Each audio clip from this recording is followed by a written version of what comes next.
we really shouldn't be talking about legalizing drugs. We should be talking about re-legalizing them. For most of our history, drugs have been perfectly legal.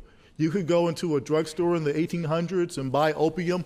Coca-Cola started out with a cocaine derivative in it. So what made them become legal? Not illegal. Nothing to do with public safety. It was all about race. First drug criminalized, opium, San Francisco, 1890. The concern was that Chinamen were using it to seduce white women. Can trace it right down the line. Marijuana, Mexican field hands. It was making them lazy.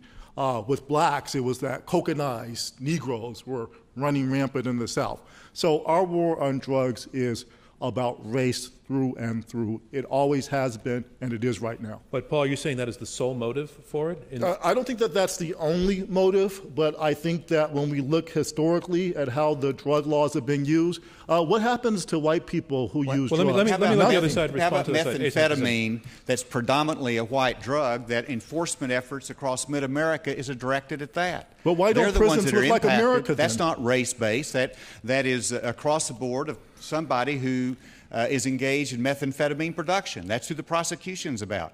I have a question for you that I would like to ask, Mr. Moderator, John, that, we didn't really cover this, and that is how the legalization would work. If it's legalized tomorrow, I would assume that we would be able to go down and get our methamphetamine. I actually do want to come to that question because I think it's a terrific one, but I just want to have these guys respond to the point you were just making on the race issue. Well, let me, and the methamphetamine factor. I side with Paul in the sense that the origins of drug prohibition and many of the continuing policies are inextricably and I think incontrovertibly linked to race or other outgroup stigma. LSD became associated with young people in the 60s. It was banned. It was legal effectively but weren't until young people 1967. considered pretty cool in the 60s? Not by old people,